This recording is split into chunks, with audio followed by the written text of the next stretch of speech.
A mensagem de hoje tem por título Por que precisamos orar pela família, juntos em concordância. Assunto que já temos tratado na mensagem anterior. E o nosso texto básico é 2 Timóteo 2, 22, que veremos em momento oportuno. Por que precisamos orar pela família juntos e em concordância? Nós já vimos, eu vou ser bem rápido no que vou dizer inicialmente, porque já foi visto muitas vezes. Primeiro, porque os céus são os céus do Senhor, mas a terra Ele a deu aos filhos dos homens. Isto porque o Senhor deu o domínio da terra ao homem, ao ser humano, e Deus interfere aqui quando Ele é convidado a fazê-lo. Por isso que Ele deu ao homem o direito de escolher o seu governo ou não. Gênesis 1, 27 a 28. Por que precisamos orar pela família juntos e em concordância? Em segundo lugar, porque Jesus nos ensinou a orar pedindo que a vontade do Pai seja feita na terra da mesma forma como ela é feita nos céus. Venha o teu reino, seja feita a tua vontade, assim na terra como no céu. Por isso nós devemos orar de acordo com a vontade de Deus expressa na sua palavra. E esta é a confiança que temos para com Ele, que se pedimos alguma coisa segundo a sua vontade, Ele nos ouve. Se sabemos que Ele nos ouve quanto ao que lhe pedimos, estamos certos de que obtemos o que temos, os pedidos que lhe temos feito. Por que precisamos orar pela família juntos em concordância? Terceiro, porque Jesus nos ensinou a orar assim. Mateus 18, 19, em verdade também lhes digo que se dois de vocês sobre a terra concordarem a respeito de qualquer coisa que vierem a pedir, isso lhes será concedido por meu Pai que está nos céus. Vale salientar que a oração em concordância é válida para ser atendida desde que oremos de acordo com a palavra de Deus, onde Ele expressa a sua vontade. Por que precisamos orar pela família juntos em concordância? Em quarto lugar, porque Jesus nos ensinou que se um reino ou uma casa estiver dividida contra si mesmo, tal reino e tal casa não podem subsistir. Marcos 3, 24 e 25. Estamos usando estes princípios bíblicos para mostrar-lhes a importância de orarmos juntos, como igreja, pelos motivos do boletim de oração. E tenho procurado mostrar por que oramos por determinados pedidos. Nós já vimos o pedido número 5, a letra A, e hoje nós queremos ver a letra B, já vimos também, e a letra C. Queremos ver hoje a primeira parte da letra C.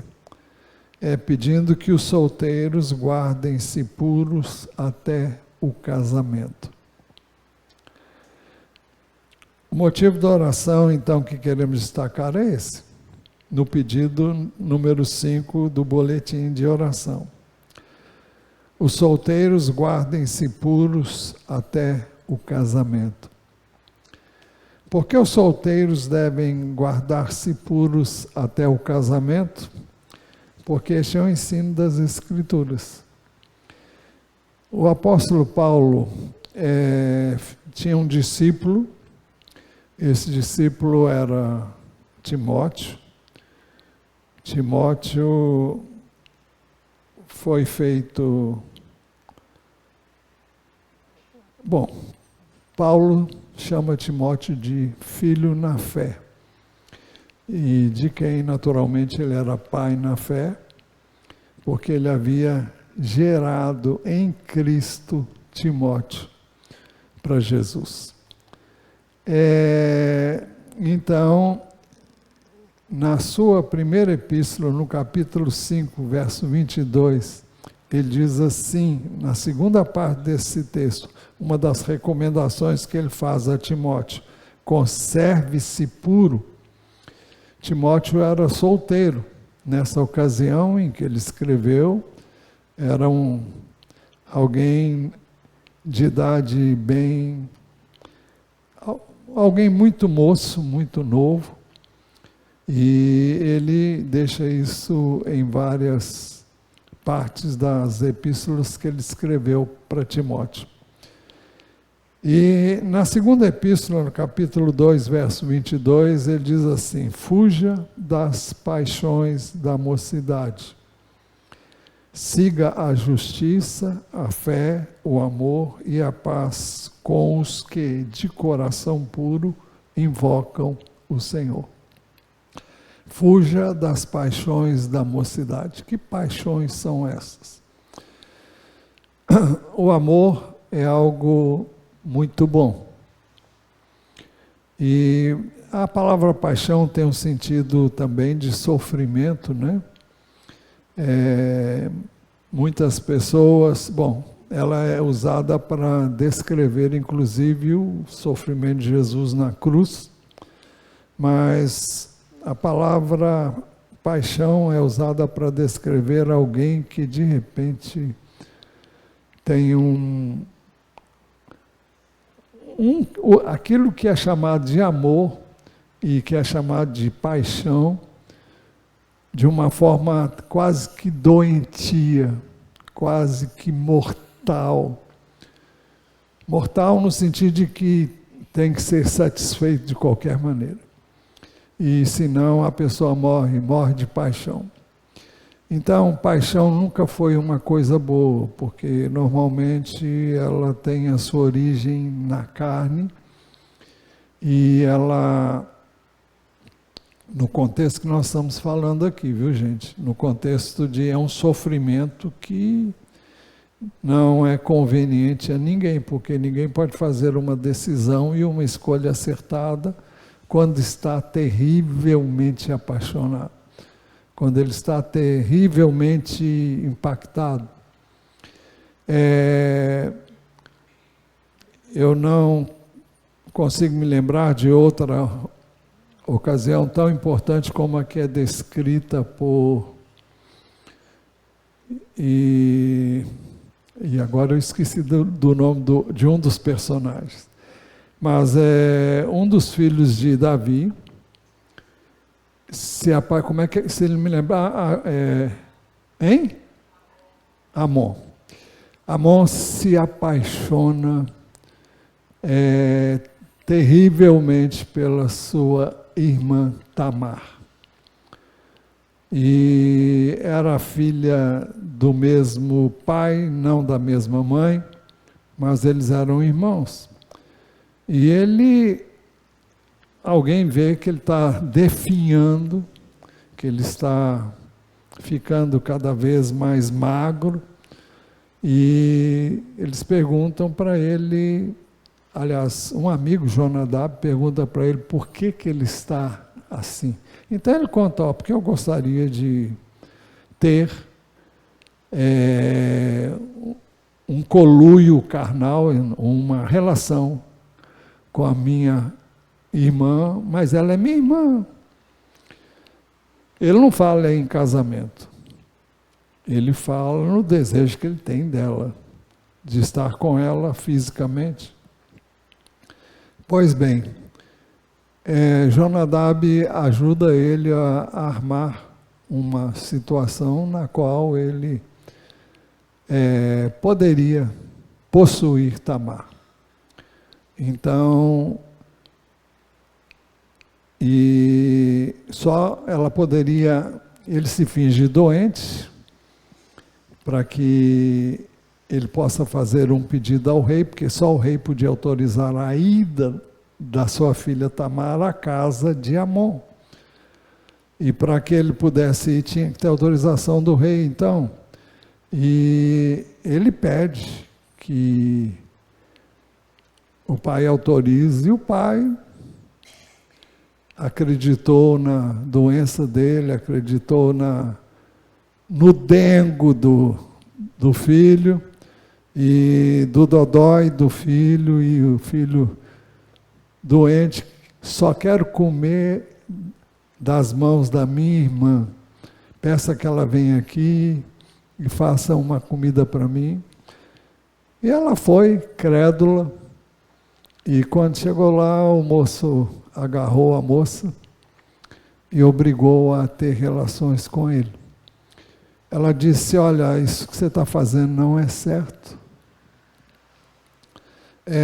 Se você me quer como esposa, vamos fazer as coisas direito. Ele falou, não, eu quero é agora. E ele literalmente estrupa a sua irmã. Estupra, né? E não estrupa, é estupra a irmã, e violentando-a sexualmente.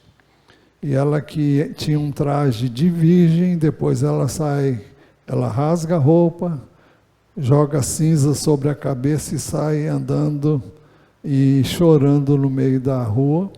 E o outro irmão dela, que é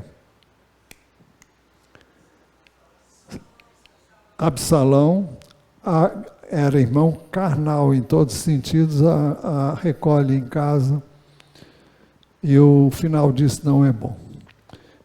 O texto diz que quando ele a possuiu,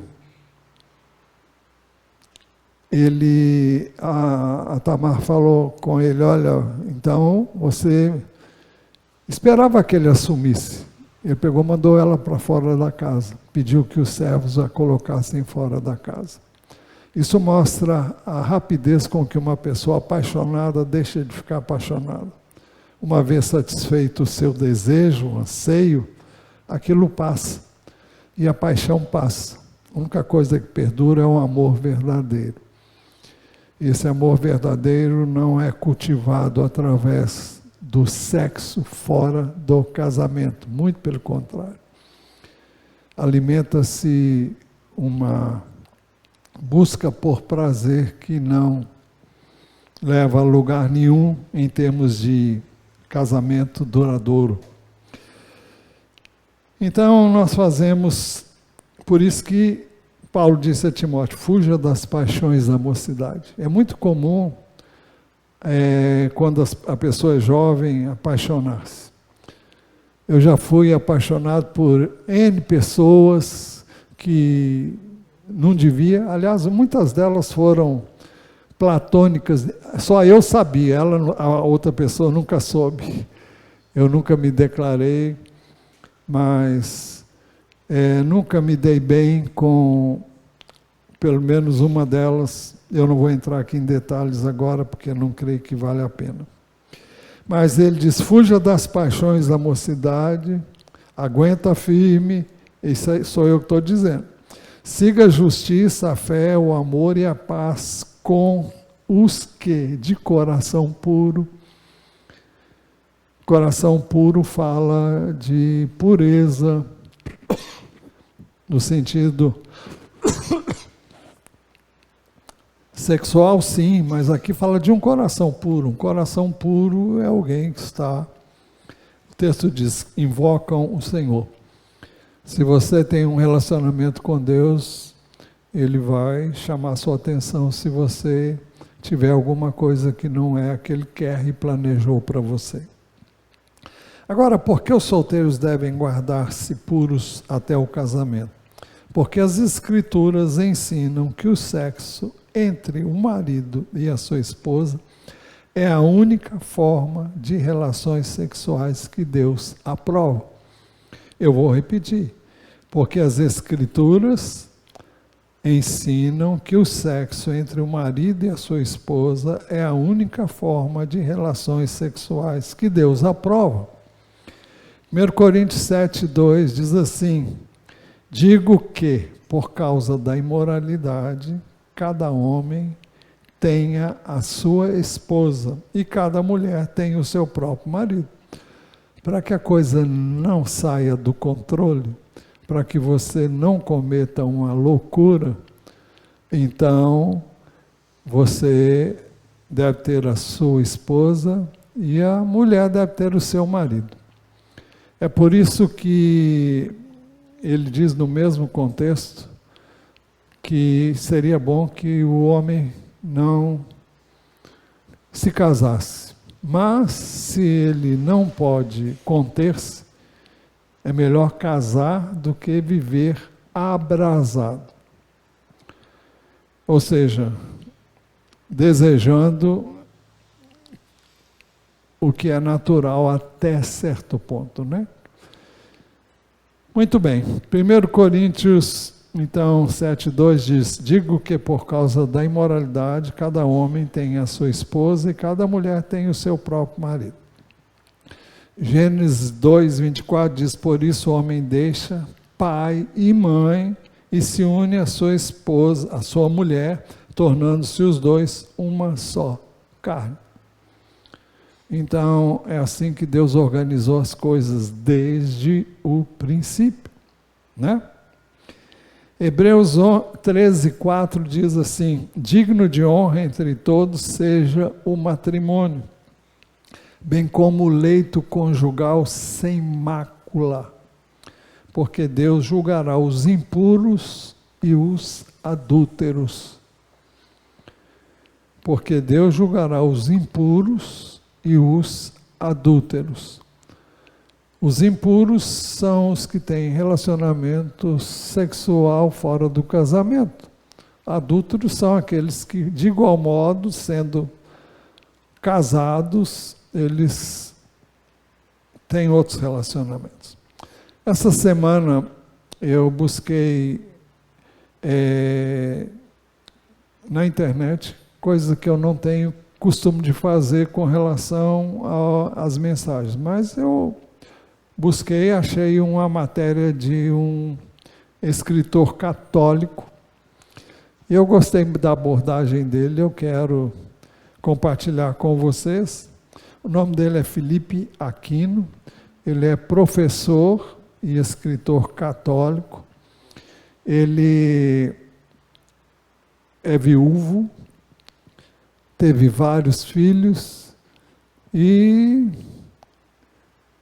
tem uma certa idade, não sei que idade é a dele, nem sei nada deles hoje. O que eu sei foi o que eu li lá. Então ele escreveu, preste bem atenção, eu gostei muito. Deus criou todas as coisas e viu que tudo era bom. Portanto, tudo que ele fez é belo. Também o sexo, desde que no lugar certo. O sexo é puro, é belo e puro quando vivido no seu devido lugar. Nós viemos ao mundo por ele.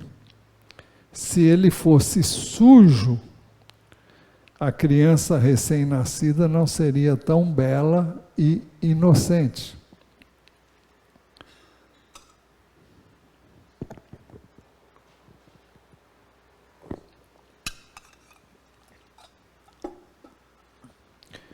O mal, muitas vezes, consiste no uso mal das coisas boas. Veja isso.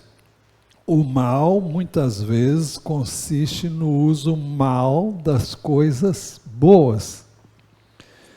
Por exemplo, uma faca é uma coisa boa. Sem ela, a cozinheira não faz o seu trabalho. Mas, se um criminoso usar esse utensílio para tirar a vida de alguém, nem por isso esse objeto se torna mal. Não, o mal não é a faca, mas o uso errado que se fez dela. Da mesma forma, o sexo é algo criado por Deus e maravilhoso. Mas pode ser mal usado e gerar o sofrimento. Deus fez do casal humano a nascente da vida. Tudo começou ali. Nada se compara à missão de ser pai e mãe. Como Deus deu ao casal humano a missão de gerar os filhos, crescer e multiplicai, Gênesis 1, 28, providenciou o sexo como instrumento de procriação. E mais, para fortalecer a união e o amor do casal, fez do sexo também o meio mais profundo da manifestação do amor conjugal. O ato sexual é a celebração do amor conjugal. Ele não disse, mas eu vou dizer, o ato conjugal é o ápice de um amor sadio pelo seu cônjuge. Aliás, ele diz isso aqui, até certo ponto. Ele é no ápice desta celebração do amor, e ele diz, no ápice dessa celebração do amor que o filho é concebido.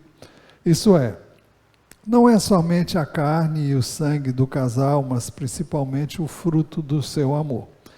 É por isso que a vida sexual de um casal que não se ama de verdade nunca se harmoniza. Para manter estável um casamento é necessário haver harmonia. E para haver harmonia é preciso que haja amor. E eu digo para você, é o amor que Jesus ensinou os maridos a terem pelas esposas. Amor sacrificial. Nós somos ensinados a amar a nossa esposa como Cristo amou a igreja. É um amor incondicional. É incondicional, um amor sacrificial. Você ama porque ama. E ama apesar de, porque ela não é perfeita de forma alguma, assim como você também não é. Então, o que segura um casamento é o amor. E o amor é desenvolvido num relacionamento de pureza. Quanto mais liberdade no namoro ou no noivado se tem, mais difícil vai ser depois de desenvolver esse amor que é resultante do conhecimento mútuo, que resulta de tempo de conhecimento e de relacionamento sem ser na área física. Deixa eu ver onde eu parei. Quem tem uma relação sexual com uma prostituta, perdão,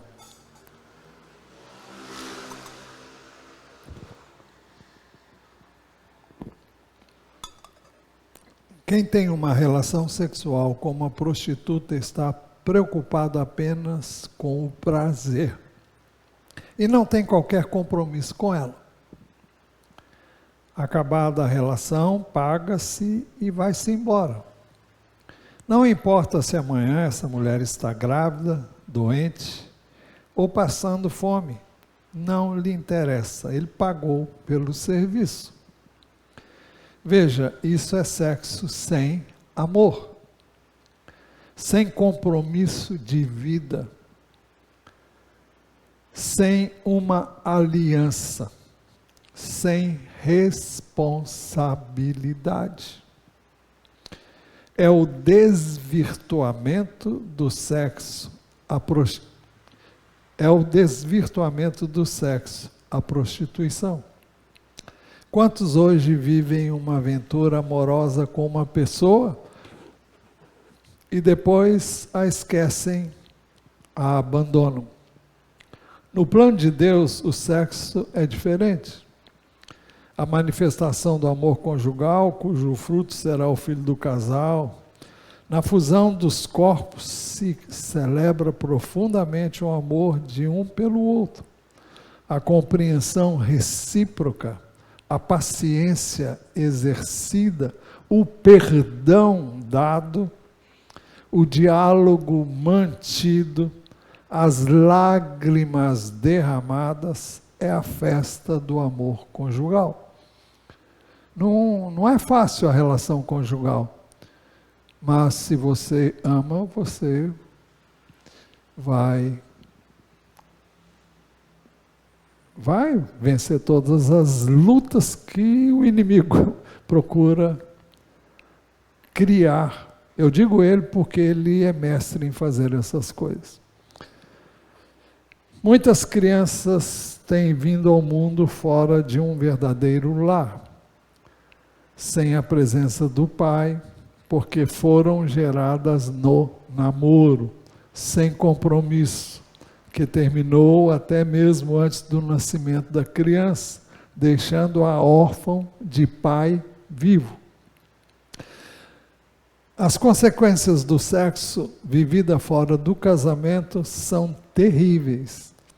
Famílias destruídas, mães e pais solteiros, filhos abandonados ou em orfanatos.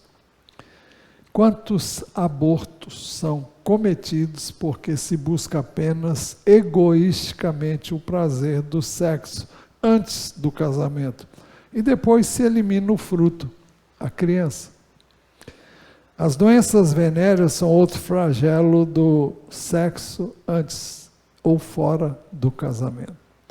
Outra razão importante para se viver a pureza, a castidade antes do casamento, é que com isso o jovem se educa, se domina, treina o seu corpo e a sua mente para uma vida futura de fidelidade a seu esposo ou esposa. Aquele que se acostuma à prática sexual no namoro antes do casamento, dificilmente se conformará em viver o sexo com a mesma pessoa para sempre. E aí vem o adultério e a destruição do lar. Este é o preço do sexo antes do casamento. A gente não pode generalizar isso, mas normalmente, se a pessoa não tem Jesus e o temor de Deus, é isso que acontece. Isso é acréscimo meu, viu? Eu já vou caminhando, não está muito longe, não. A nossa sociedade perversa e irresponsável incita o jovem a viver o sexo de maneira precoce e sem compromisso. E depois fica apavorada com as milhares de meninas grávidas.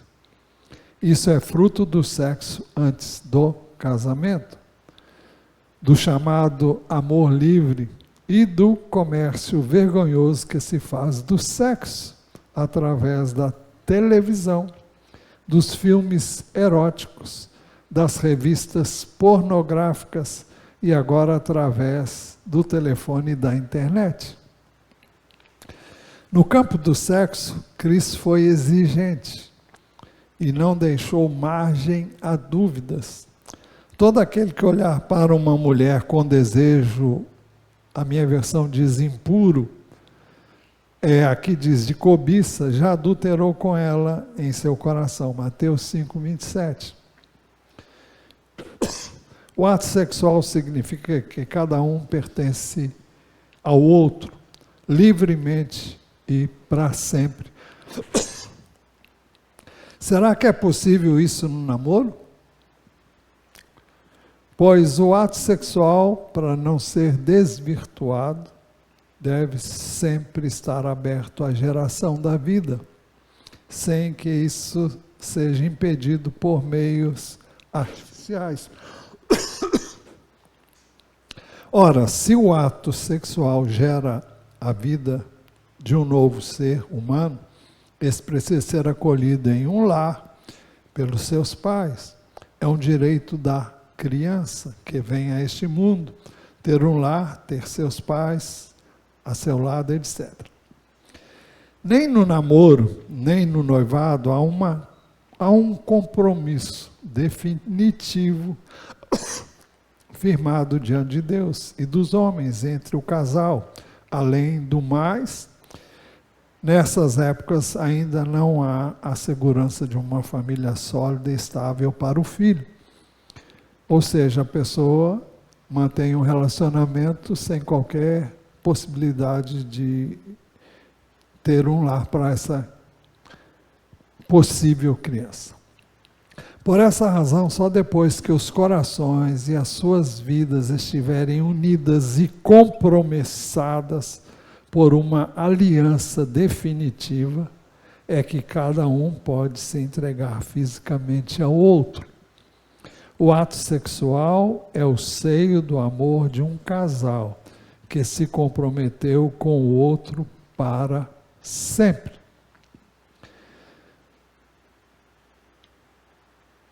Da mesma forma, se você apanhar e comer uma maçã ainda verde, ela vai fazer mal a você e se estragará. Se você tiver a vida sexual antes do casamento, você terá problemas e não alegrias. Quantos rapazes engravidam a namorada e tiveram de mudar totalmente o rumo da vida, de suas vidas? Às vezes são obrigados a deixar os estudos para trabalhar, vão morar na casa dos pais, sem poderem constituir uma família como convém. Tudo começa errado. Para tudo existe a hora exata, a hora certa, na qual as coisas acontecem com equilíbrio e com as bênçãos de Deus. Eu sei que essa proposta não é fácil, mas eu quero dizer que é muito bela. Eu sei que o mundo lhe diz exatamente o contrário, pois ele não quer entrar pela porta estreita. Mateus 7,14. Mas esta é a que conduz à vida. Peço que você faça esta experiência. Veja quais são as famílias bem constituídas, felizes e sólidas.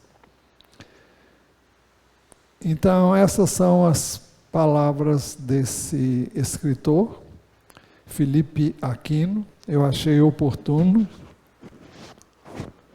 e por isso eu achei que devia trazer. Eu sei que o texto é longo. Se você quiser, você pode pedir na secretaria, passo para você, ou então você põe o nome lá, Felipe Aquino, e você vai achar isso lá. Agora, então, dissemos isso no contexto da pergunta, por que os solteiros devem guardar-se puros até o casamento? Porque as Escrituras ensinam que o sexo entre o marido e a sua esposa é a única forma de relações sexuais que Deus aprova. Mas, outra pergunta, como os solteiros podem guardar-se puros até o casamento? Observando a palavra de Deus, na graça e no poder do Espírito Santo.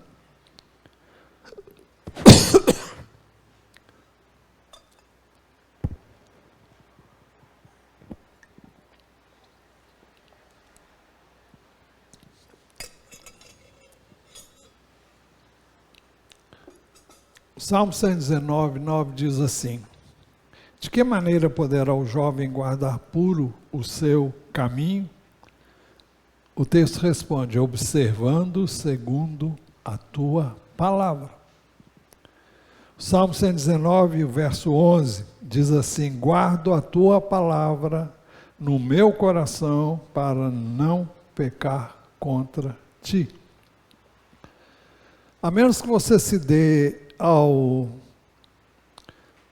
trabalho, se a gente pode assim de classificar, de ler a palavra, é através da palavra que você é alimentado espiritualmente e através da oração você é fortalecido espiritualmente para poder vencer as tentações, que são inúmeras. Atos 15, 19 a 20,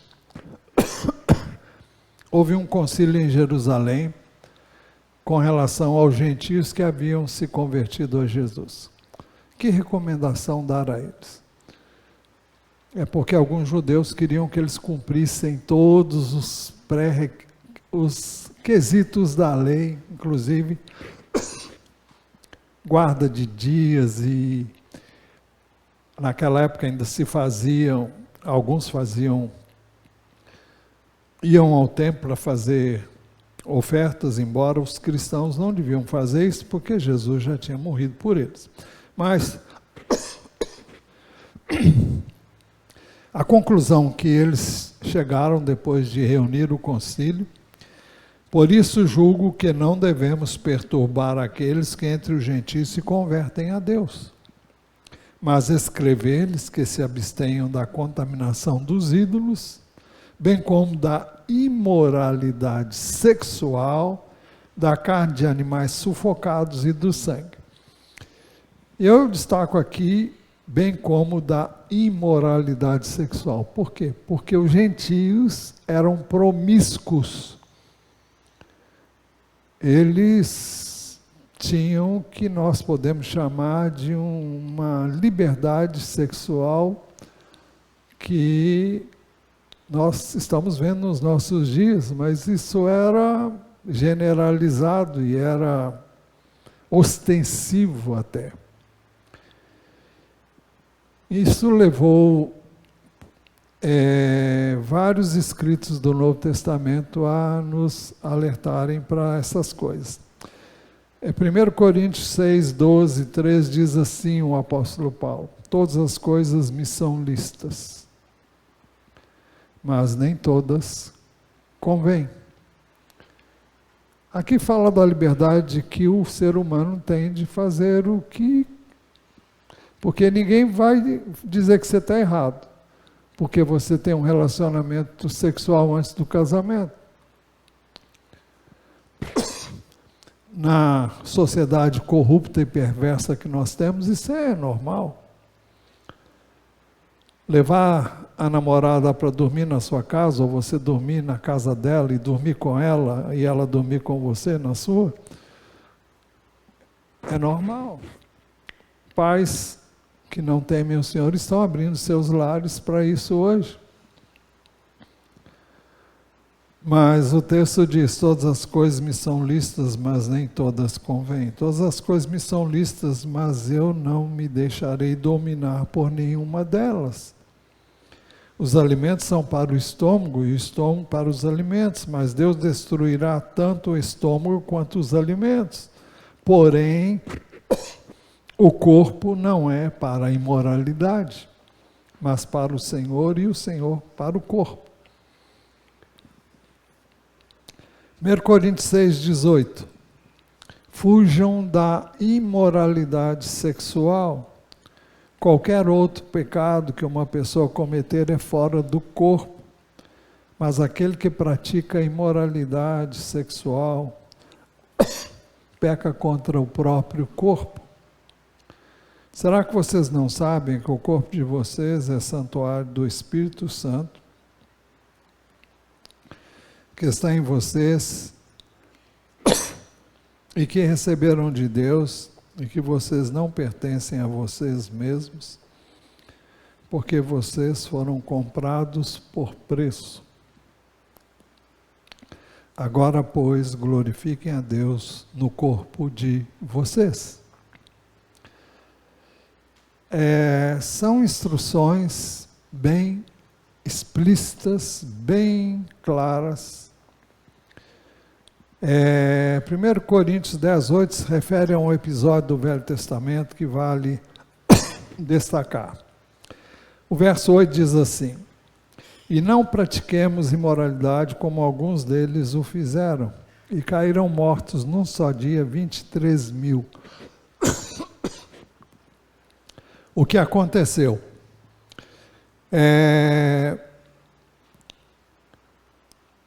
Os midianitas,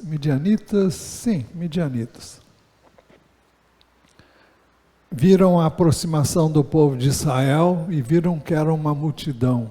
Eram só de homens, eram 600 mil, fora mulheres, crianças. E eles falaram, esse povo vai acabar com a gente. E eles ficaram com muito medo.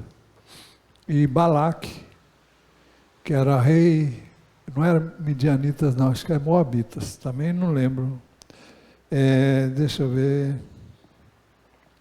Eu acho que eram moabitas. Você veja aí em Números capítulo 23, vai dizer.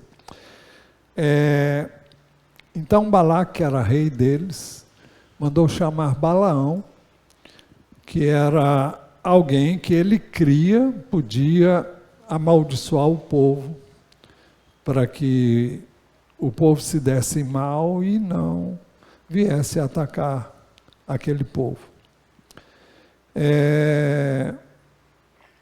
Ele veio e depois de Deus ter falado com ele que ele não devia amaldiçoar, ele veio e quando ele viu o povo, ele estendeu a mão e ele não amaldiçoou, mas ele abençoou e disse que contra o povo de Deus não vale encantamento, né? Então, bem, mas depois disso a gente tem a impressão que tudo ficou bem, mas não ficou.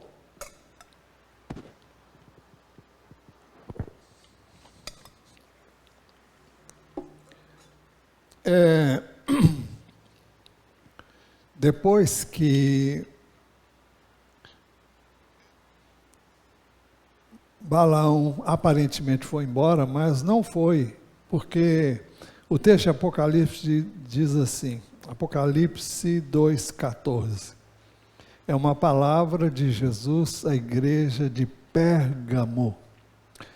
Tenho, porém, contra você algumas coisas, estão aí no meio, aí em seu meio, os que sustentam a doutrina de Balaão, o qual ensinava Balaque a armar ciladas diante dos filhos de Israel para que comessem coisas sacrificadas aos ídolos e praticassem a prostituição. O que foi que Balaão não amaldiçoou o povo, mas abençoou o povo.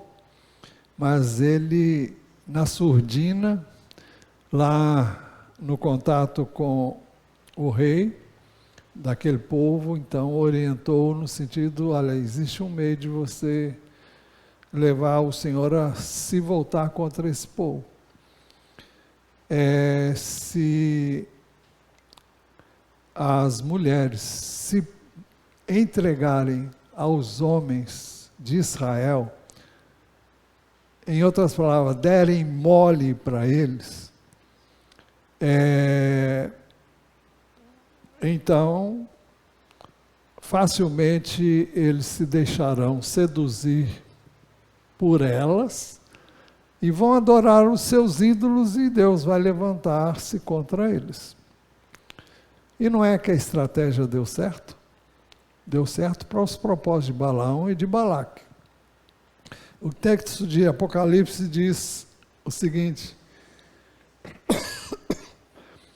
que Balaão ensinava a Balaque a armar ciladas diante dos filhos de Israel para que comessem das coisas sacrificadas aos ídolos e praticassem a prostituição. Então elas vinham, se ofereciam foram orientadas a vir e a se oferecer os seus corpos, buscando seduzir os homens. Os bobocas caíram na cilada, foram ter com elas e, como resultado disso, veio uma praga entre o povo e 23 mil morreram dessa praga porque se envolveram, se prostituíram com essas mulheres, que os levou à prostituição e os levou a adorarem os ídolos deles. Por uma mulher, as pessoas costumam fazer coisas que, se a pessoa estiver envolvida demais com essa mulher, é capaz de fazer coisas que não devia fazer. E foi o que aconteceu com Israel. E 23 mil pessoas morreram por causa disso. O contexto você vê em Números capítulo 22, 23, 24, até o 25 fala sobre isso. 2 Coríntios 12, 21 diz assim: tenho receio de que indo outra vez o meu Deus me humilhe diante de vocês e eu venha chorar por muitos que no passado pecaram e não se arrependeram da impureza, da imoralidade sexual e da libertinagem que praticaram. Então, Paulo está escrevendo a segunda carta aos Coríntios, e ele disse que da primeira vez ele encontrou muitos problemas na igreja de Corinto. Eles eram pagãos, se converteram a Cristo, mas nem todos abandonaram as práticas pagãs e as práticas que hoje nós vemos em nossos dias. Uma libertinagem sem limite. Tenho receio de que indo outra vez o meu Deus me humilhe diante de vocês e eu venha chorar por muitos que no passado pecaram e não se arrependeram, porque continuariam a fazer o que estavam fazendo, a impureza, a imoralidade sexual e a libertinagem. Libertinagem é liberdade para fazer tudo que você possa pensar ou imaginar. É aquele negócio de vale tudo, né? Gálatas 5,19 classifica a imoralidade como fruto não, como obra da carne. Ora, as obras da carne são conhecidas e são imoralidade sexual, impureza, libertinagem. Efésios 5,3 diz assim: que a imoralidade sexual e toda impureza ou avareza não sejam nem sequer mencionadas entre vocês como convém a santos. Muita gente pensa que a facilidade que tem hoje de você ver um vídeo pornográfico é muito grande. Muitas pessoas pensam, eu só estou vendo, não vai acontecer nada. Olha, o texto diz que a imoralidade sexual e toda impureza ou avareza não sejam nem sequer mencionadas entre vocês, como convém a santos. Não é nem para mencionar, agora você imagina ver. Aquilo vai levar você a abrir brechas para que espíritos malignos encontrem espaço na sua vida para levá-lo a 1000 situações de pecado. Porque um pecado chama outro pecado. Um abismo chama outro abismo. Então, é muito bom que nós consideremos essa palavra. Eu não lembro de tê-la dado com tanta... penso com tanta clareza e espero que você tenha entendido e que isso sirva para que nós façamos aquilo que nos propusemos através desta mensagem e das que já foram ministradas. Então vem a conclusão. Por que precisamos orar pela família juntos em concordância? Devemos orar pelos solteiros, é o pedido que tem lá no boletim, para que se guardem puros até o casamento. É preciso que os pais orem pelos seus filhos e suas filhas para que se guardem puros antes do casamento. Eu disse aqui recentemente que tive a oportunidade, eu tenho certeza que eu oficiei. Eu ouvi a confissão do noivo para a noiva e ela também para ele, de que eles se mantiveram puros até aquela ocasião. E eu entendi que eles haviam se guardado até aquela ocasião. Eu fiquei maravilhado. Eu não sei onde foi, mas aconteceu em 2 ocasiões em que aconteceu a mesma coisa numa cerimônia de casamento. Não me lembro se fui eu que estava realizando ou eu estava participando de alguma forma, em que houve o mesmo dito. Então, graças a Deus por aqueles que se guardam, por aqueles que... Eu vou dizer uma coisa aqui que eu disse na célula, não vou entrar em detalhes, mas antes de conhecer a Cristo, aliás, não, eu fui batizado com 9 anos, e creio que foi verdadeiro. Mas depois eu tive várias pessoas que me desencaminharam e me iniciaram na vida sexual com prostitutas. E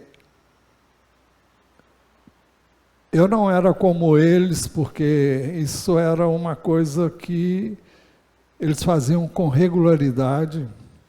E eu fiz isso algumas vezes e para mim foram mais do que devia.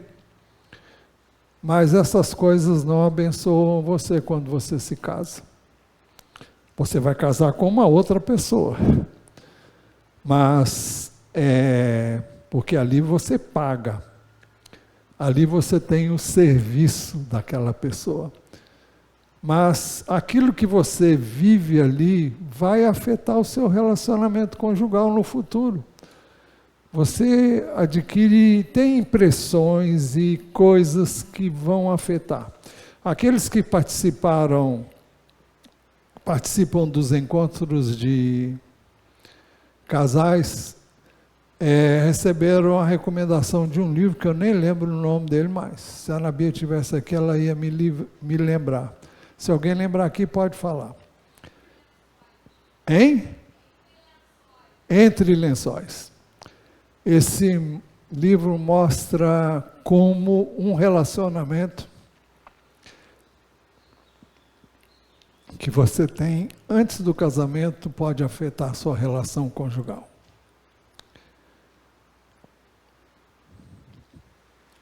Se eu pudesse voltar atrás, eu faria tudo diferente. Mas você que ainda não se embrenhou por esse caminho, você ainda tem chance de evitar. Alguém já disse que conselho, se fosse bom, ninguém vendia, né? Isso é uma forma de dizer que normalmente as pessoas não aceitam o conselho que se dá. Mas eu estou aqui para ensinar o que é verdadeiro e ensinar também o que não se deve fazer. E não só porque eu digo, mas porque a palavra de Deus diz. 1 Timóteo 5:22b. Aliás, não, acho que a referência aqui está errada. Não é. 1 Timóteo 5:22b. Conserve-se, letra C, conserve-se puro, diz a NAA. E o 2 Timóteo é o mesmo versículo, mas capítulo 2:22, diz assim: fuja das paixões da mocidade, siga a justiça, a fé, o amor e a paz com os que de coração puro invocam o Senhor. Que você possa pensar e refletir sobre isso e possa realmente atentar.